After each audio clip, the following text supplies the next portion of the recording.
अब मैं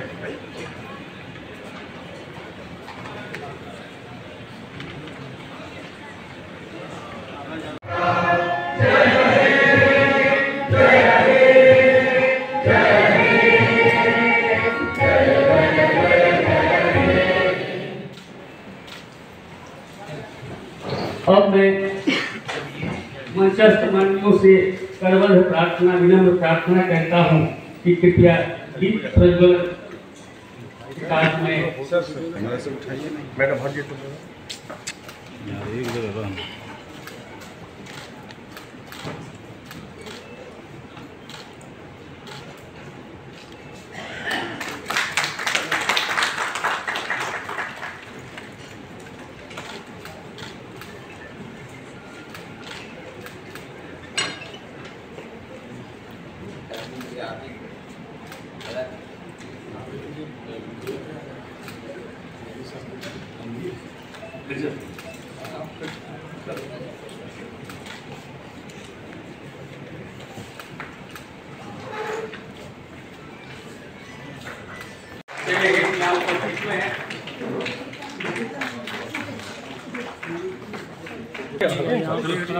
आप लोग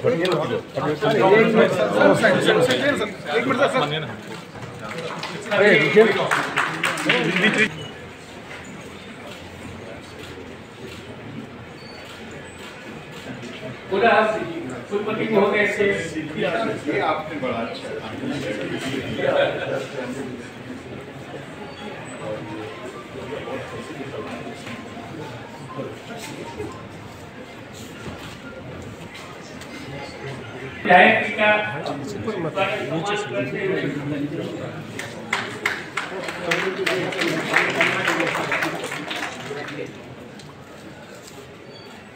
इधर सर थोड़ा इधर देखिए सर। श्री नरेंद्र कुमार त्यागी जी का सम्मान अपने यशस्वी कुलपति महोदय के द्वारा। देखिए सर, देखिए ना। शोधार्थी बंधुओं, मैं अपनी ओर से माननीय कुलाधिपति जी का हार्दिक अभिनंदन, हार्दिक स्वागत करता हूँ। आप सभी लोगों को नमस्कार। विषय जो है उसका विषय के विशेषज्ञ यहाँ है, कई अपनी बात रखेंगे, लेकिन चंद शब्दों में मैं अपनी बात रखता हूँ। विषय जो है प्राचीन एवं आधुनिक दंड व्यवस्था, एक विमर्श। तो निश्चित रूप से समसामयिक विषय है। दंड विधान अत्यंत ही प्राचीन है।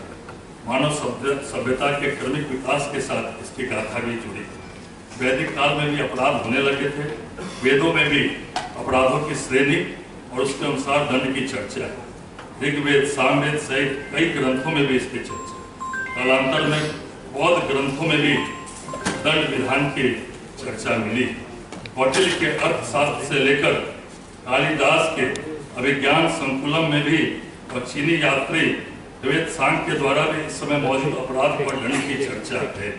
लेकिन आगे चलकर जब महत्वाकांक्षाएं टकराने लगी, लोग न्याय अन्याय, धर्म अधर्म का अंतर भूलने लगे, तब कहीं जाकर समाज में अपराध बढ़ा और दंड की आवश्यकता महसूस होने लगी।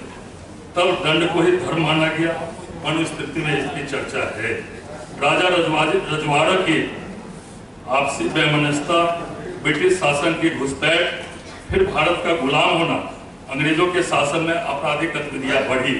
1860 ईस्वी में आईपीसी इंडियन पेनल कोड अधिनियमित हुआ और 1/1/1862 में यह लागू हुआ, जिसमें अपराधों की परिभाषा और दंड का निर्धारण किया गया। इसमें 23 अध्याय एवं 511 धाराएं हैं। वस्तुतः बदलते समय में तकनीकी घुसपैठ और नकारात्मकता के कारण अपराध के तौर तरीके भी बदले हैं। इसलिए न्याय प्रणाली और दंड विधान का आधुनिकीकरण तथा अप्रासंगिक कानूनों से छुटकारा बहुत जरूरी था। ऐसे में यह नंबर 1 विश्वविद्यालय है और इस विश्वविद्यालय को मेरू के द्वारा रिसर्च यूनिवर्सिटी का दर्जा प्राप्त है और आने वाले समय में ये और आगे बढ़े, एकेडमिक्स इसका और इम्प्रूव करे, इस पर सतत हम लोग प्रयास करते हैं और आगे बढ़ने की कोशिश में लगे हैं। NEP 2020 के माध्यम से जितने भी स्किल डेवलपमेंट से संबंधित कोर्स जो रेगुलर कैरिकुलम में हो, उस सबको इनकॉर्पोरेट करने का एक योजना तैयार है और हो भी रहा है। अपराध अनुसंधान विभाग द्वारा जो कोर्स चलता है, AI के द्वारा जो कोर्स चलता है, वो शीघ्र ही सितंबर के 15 तारीख के बाद शुरू होगा, ऐसी संभावना हम व्यक्त कर रहे हैं।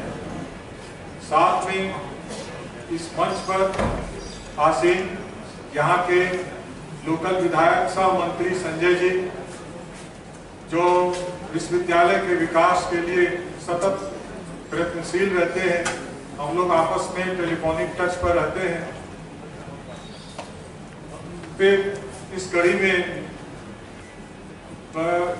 भारत में ये पहला विश्वविद्यालय है जिसके क्षेत्र में एक दूसरा विश्वविद्यालय भी है, वो संस्कृत विश्वविद्यालय है। उसके कुलपति महोदय यहाँ अपने बहुमूल्य समय को निकाल के आए हैं, उनके प्रति भी बहुत ही श्रद्धा और आवभगत हम करते हैं।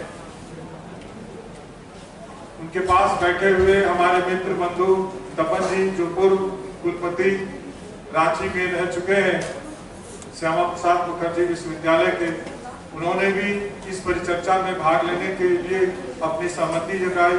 इसके लिए मैं उनका आभार प्रकट करता हूं। और सबसे अंत में हमारे नरेंद्र जी, वो एक उत्तर प्रदेश में एक समाज सेवी, दूसरों की सेवा करने वाले के रूप में जाने जाते हैं और प्रखर वक्ता भी रहे हुए हैं। सोच इनकी बहुत अच्छी है। इन्होंने उत्तर प्रदेश से चलकर यहाँ आने का मेरे रिक्वेस्ट पर इन्होंने माना, इसके लिए मैं इनका आभार व्यक्त करता हूँ। 2 बार मैं बोल चुका हूँ, इसलिए मैं जानबूझ के नहीं बोला यहाँ। मैं एक पटना में रविशंकर जी थे, तो मैंने पूछा कि भाई न्यायालय जो हमारे हैं वहाँ पर कानून की व्याख्या की जाती है, कानून के अनुसार कार्रवाई हो, ये सुनिश्चित करने के लिए न्यायालय, क्या किसी न्यायालय में अमर्यादित भाषा का प्रयोग हो सकता है? अगर कोई आदमी वहाँ अमर्यादित भाषा का प्रयोग करे तो उसके लिए क्या प्रावधान है? वो ऐसे ही नहीं जाएगा लौट।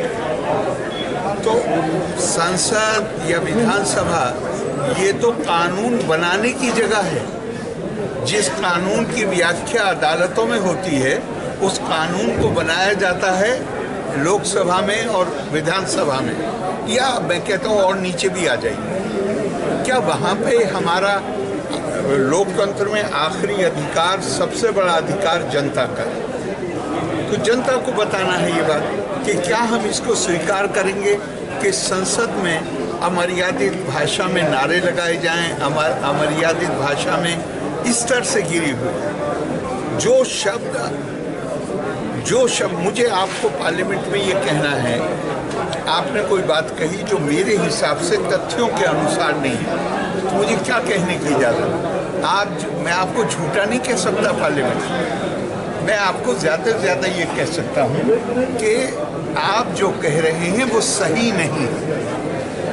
पार्लियामेंट में मैं आपको आप भले ही आपका तथ्यहीन हो बात, मैं आप सम्मानित सदस्य हैं, जिनको पूरे देश की जनता ने चुना है, उनके लिए ऐसे शब्दों का प्रयोग करना शर्म आती है। बस यही। Thank you.